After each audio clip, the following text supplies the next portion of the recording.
Et donc Michel Sima a eu cette opportunité et cette chance de pouvoir côtoyer Picasso. Propulsé dans ce monde artistique en pleine effervescence, Michel Sima en saisira les maîtres. Matisse dans La Lumière de Vence, Marc Chagall dans son atelier parisien, Fernand Léger au coin du feu. Portrait surréaliste de Jean Cocteau, Man Ray et Marcel Duchamp en plein jeu d'échecs. Des dizaines de clichés inédits. Les négatifs ont dormi dans des tiroirs jusqu'à ce que le fils de Michel Sima accepte l'exposition de ces portraits d'artistes saisis dans leur univers personnel.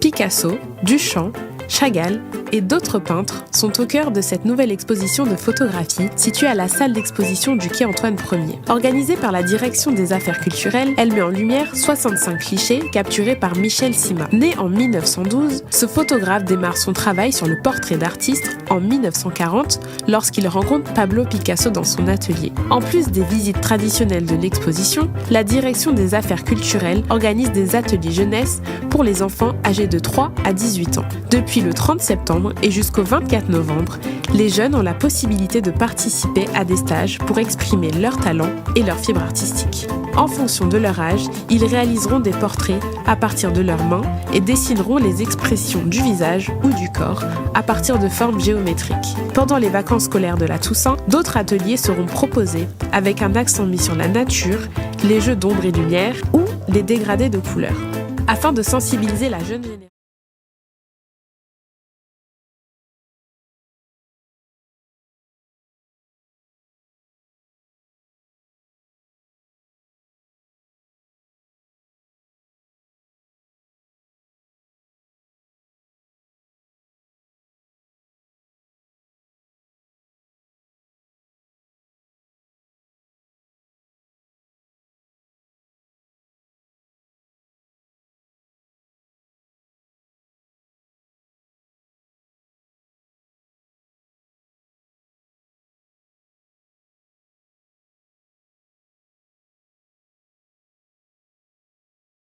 La ligne d'horizon, les traits, les lignes de fuite à la manière Clérici ou comment voyager à travers les perspectives.